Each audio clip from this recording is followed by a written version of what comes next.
চলে এসেছি আরেকটা প্রসাদ খাওয়ার ভিডিও নিয়ে।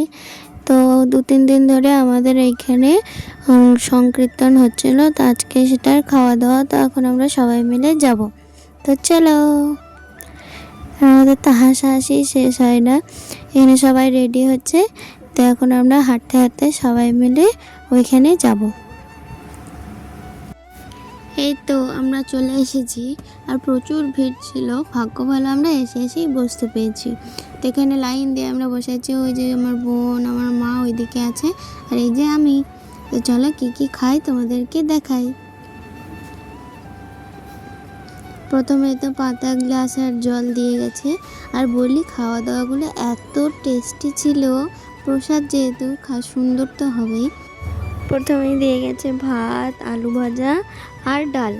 আর ডালটা এত টেস্টি, কি বলবো, ডালটা আমার এমনিতেই ফেভারিট। আর এত টেস্টি যে আমি 2বার নিয়েছি, মানে খুবই টেস্টি। তোমরা দেখেই বুঝতে পারবে যে ডালটা কতটা ভালো হয়েছে।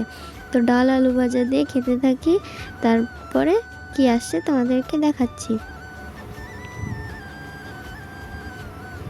এই যে এরা খাচ্ছে আর ভিডিও করছে বলে দেখো খাওয়া দাওয়া বন্ধ সব। তারপরে এই যে ডাল আলু ভাজা দিয়ে খেতে খেতে চলে এসেছিল একটা পাঁচ তরকারি। এই পাঁচ তরকারিটাও কিন্তু খুবই টেস্টি হয়েছিল।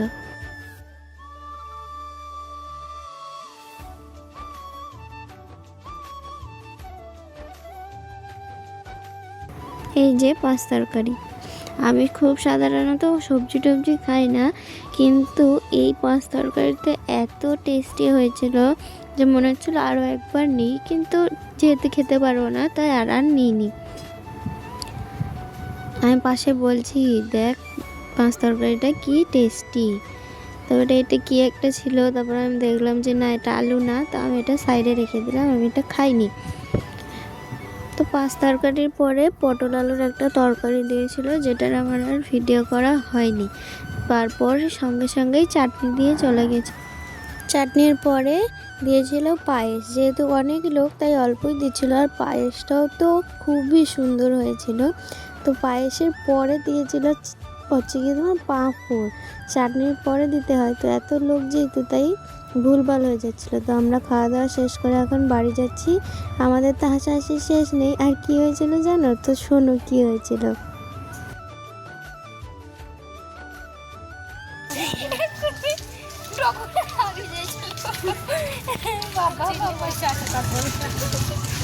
এই মেয়েটা এক্ষুনি হারিয়ে যাচ্ছিল।